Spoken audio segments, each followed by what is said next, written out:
ఓం సాయిరామ్. సాయి భక్తులందరికీ నమస్కారం అండి. అందరూ ఎలా ఉన్నారు ఫ్రెండ్స్?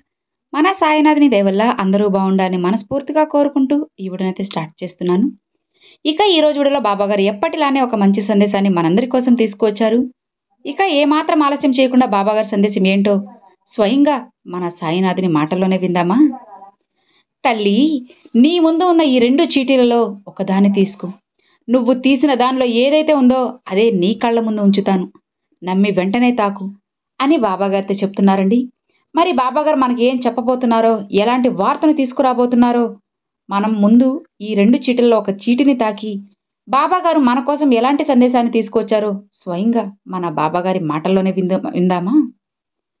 తల్లి, నువ్వు నన్ను నమ్మి ఈ 2 చీటీలలో ఒక చీటీని తాకమ్మా.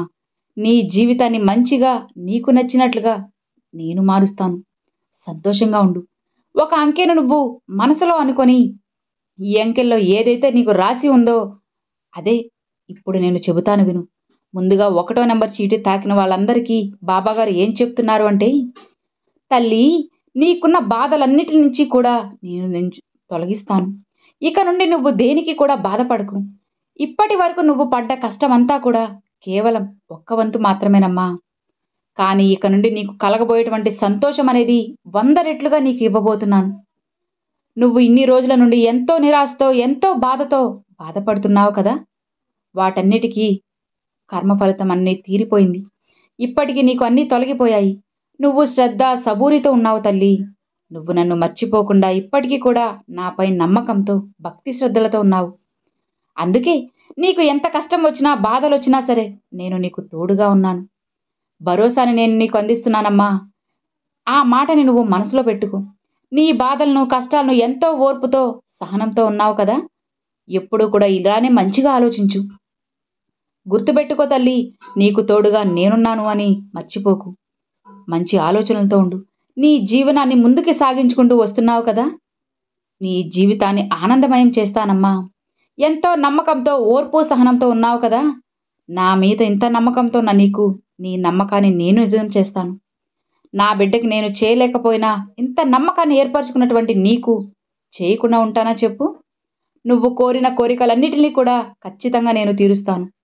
నీ మనసులో ఇప్పుడు నువ్వు ఏదైతే అనుకుంటున్నావో అది కూడా, నీకు మంచి ఉద్యోగం రావాలన్నా, లేదంటే నీకు ఇష్టమైనటువంటి బంధం నీకు దగ్గర చేరాలి అన్నా, నీ అప్పులన్నీ తీరిపోవాలి అన్నా, నీ ఆర్థికపరమైనటువంటి మెరుగుదలను నువ్వు చూడాలి అన్నా, ఇలా ఏ విధంగా అయినా సరే నీ యొక్క కోరిక ఏదైతే ఉంటుందో అవన్నీ కూడా ఖచ్చితంగా తీరుస్తాను. ఎవరైతే నిన్ను అవమానపరిచారో, ఏదైతే నేను చేయలేను అని నువ్వు అనుకుంటున్నావో వాటన్నిటినీ కూడా నువ్వు చేయగలిగే విధంగా నేను నీకు మంచి మార్గాన్ని చూపుతాను. అంటే నేను ఈ పని చేయలేను అనేసి అనుకుంటూ ఉంటావు కదా. ఇక నా వల్ల కాదు అని అనుకుంటావు కదా. వాటన్నిటినీ తొలగిస్తాను.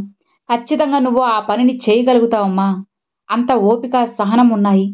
ఇవన్నీ నీకు చేకూర్చే విధంగా మంచి ధైర్యాన్ని ఇస్తూ నేను ఎప్పుడూ నీ వెంటే ఉంటాను. నీ వేలు పట్టి మరీ నేను ముందుకు నడిపిస్తానమ్మా. ఇక నువ్వు తల ఎత్తుకొని మంచిగా, గర్వంగా నడిచే విధంగా చేస్తాను. అందరూ నిన్ను చూసి ఆశ్చర్యపడేలా నీ జీవితాన్ని మారుస్తాను. నిత్యం కూడా నువ్వు నన్నే ధ్యానిస్తూ, పూజిస్తూ ఉన్నావు కదా. ఇంతటి అపారమైనటువంటి నమ్మకాన్ని పెట్టుకున్నటువంటి నిన్ను నేను ఎలా వదులుకుంటాను? నీ కోరికలన్నీ తీర్చకుండా ఉంటానా చెప్పు? నీకు ఉద్యోగం రావాలి అని అనుకుంటున్నావు కదా. ఎవరైతే నిన్ను బాధకి గురి చేశారో వాళ్ళకి బుద్ధి చెప్పాలని అనుకుంటున్నావు కదా. నీకు ఉండేటువంటి ఆర్థిక ఇబ్బందులు, బాధలు, ఇటువంటి అన్నిటినీ కూడా నేను దూరం చేస్తాను. నీ మనసులో ఎలాంటి కోరిక ఉన్నది అన్న విషయం కూడా నాకు తెలుసమ్మా. కానీ నా తల్లికి నిత్యం నేను ఏమని చెప్తున్నాను? ఇన్ని రోజులు బాధపడుతూ వస్తున్నావు కదా.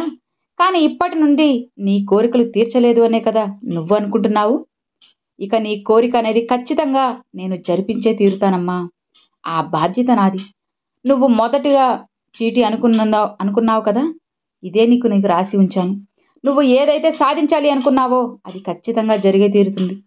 నీ కోరిక అనేది, నీ యొక్క మనసులో ఏ విధమైనటువంటి కోరిక ఉందో అది అంతా కూడా నెరవేరే విధంగా ఖచ్చితంగా అది జరిగే తీరుతుంది. నీకు ఒక మంచి ఉద్యోగం రావాలని అనుకుంటున్నావు కదా. ఇక మరికొందరైతే సొంత ఇంటి కల కావాలని కోరుకుంటున్నారు. ఇంకొకరు ఉద్యోగం, ఇలాంటి లేదా మీ పిల్లల యొక్క భవిష్యత్తు, ఇలా ఏ విధమైన కోరిక అయినా సరే నీకు జరిపిస్తాను. మంచి విజయాన్ని పొందే విధంగా నేను నిన్ను ఆశీర్వదిస్తానమ్మా.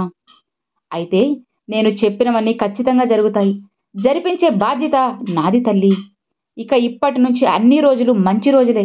ఇక ధైర్యంగా ఉండు అని బాబాగారు మొదటి నంబర్ చీటీ తాకిన వరకైతే చెప్పారండి.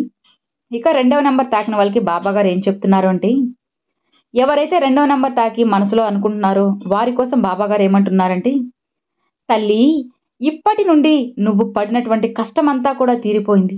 ఇప్పటి వరకు నువ్వు పడ్డ కష్టం మామూలు కష్టం కాదమ్మా. నీ యొక్క కష్టాలన్నిటినీ కూడా చాలానే ఉన్నాయి. అవి ఏంటంటే, ఇప్పటి వరకు నువ్వు ఎంతో అనారోగ్యంతో బాధపడుతూ వస్తున్నావు. అది ఏముందిలే, ఎప్పుడు కూడా నిరంతరంగా జరుగుతుందిలే అని అస్సలు అనుకోకు. త్వరలోనే నువ్వు అంతకుముందు ఏ విధంగా అయితే నీ యొక్క నడవడిక ఉందో, ఏ విధంగా అయితే నువ్వు నడుచుకున్నావో అదే విధంగా నీ జీవనం మళ్ళీ మారబోతుంది. నేను చేయలేను బాబా, నా వల్ల కాదు, నా యొక్క అనారోగ్య సమస్య ఇలా ఉంది, ఎక్కువగా ఉంది అనేసి అనుకుంటున్నావు కదా. అదంతా కాదు తల్లి. ఖచ్చితంగా నీ సమస్యలు అనేటివి నిన్ను వీడిపోబోతున్నాయి. అలానే నీ యొక్క జీవితంలో ఎంతో నష్టపోయావు కదా. అదేవిధంగా నువ్వు ఎంతో మందికి సాయం చేస్తూ కూడా వచ్చావు. కానీ ఎవ్వరూ కూడా నీకు సాయం చేయడం లేదనే కదా బాధపడుతున్నావు. వారి యొక్క అవసరాలకు నా యొక్క డబ్బుని అందించానే, కానీ నాకు ఎవ్వరూ కూడా సాయం చేయడం లేదే బాబా, నన్ను అందరూ తప్పుగా అనుకుంటున్నారు అని ఎంతో బాధపడుతున్నావు కదా. ఇలా నీలో ఉండేటువంటి ఒక చిన్న లోపం ఏంటో తెలుసా? ఎవరైనా ఒకరు నీ ముందు ఏడిస్తే చాలు గుడ్డిగా నమ్మేసి మోసపోతావు.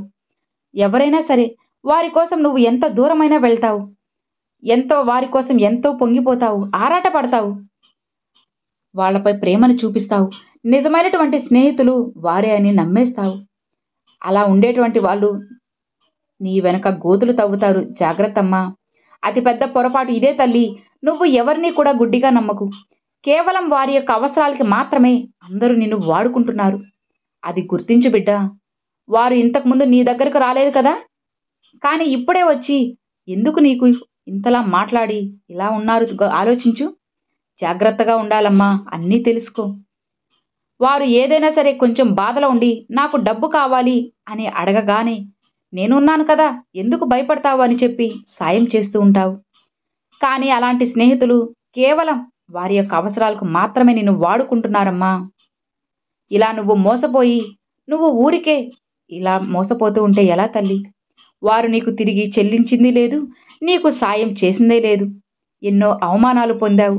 అలానే నీ యొక్క కుటుంబ సభ్యులకు కూడా ఎన్నెన్నో చికాకులు, ఇబ్బందులు కూడా ఎదురైనప్పటికీ కూడా ఎన్నో అవమానాలు భరిస్తూ వస్తున్నారు. వారి నుండి ఎన్నో ఇబ్బందులు ఎదుర్కొంటూ వస్తున్నారు. ఇక ఇప్పటి నుంచి నేను చెప్పేటువంటి మాటల్ని విను తల్లి. ఇప్పటి నుండి నీ పని నువ్వు కొనసాగించుకుంటూ పో.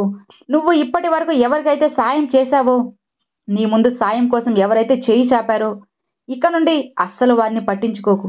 వారందరినీ కూడా వదిలిపెట్టి, ఇక ఎవరైతే ఇప్పటి వరకు నీ నుండి సాయం పొందారో వారందరినీ కూడా మర్చిపో.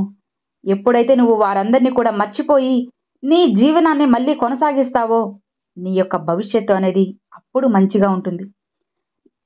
అప్పుడు నీ భవిష్యత్తు నీకు తిరిగి వస్తుంది. గుడ్డిగా ఎవరిని నమ్మకమ్మా, అందుకే ఈ విధంగా నువ్వు మోసపోతూ వస్తున్నావు అని బాబాగారైతే రెండవ నెంబర్ చీటీ తాకిన వరకైతే చెప్పారండి. సో చూశారు కదండి, బాబాగారు ఒకటో నెంబర్ చీటీ తాకిన వాళ్ళకి, రెండో నెంబర్ చీటీ తాకిన వాళ్ళకి ఈ విధంగా అయితే తెలియజేశారు. మరి బాబాగారు ఈరోజు ఈ సందేశం మీ అందరికీ కూడా ఎంతో బాగా నచ్చింది, అందరికీ కనెక్ట్ అయింది అని చెప్పి మనస్ఫూర్తిగా అనుకుంటున్నాను. ఇక ఈ వీడియో మీ అందరికీ నచ్చినట్లయితే ఒక చిన్న లైక్ చేయండి, మరికొంతమంది సాయి భక్తులకు షేర్ చేయండి. ఫస్ట్గా మన ఛానల్ చూసేవాళ్ళు సబ్స్క్రైబ్ చేసి సపోర్ట్ చేయండి friends. Thanks for watching. Om Sairam.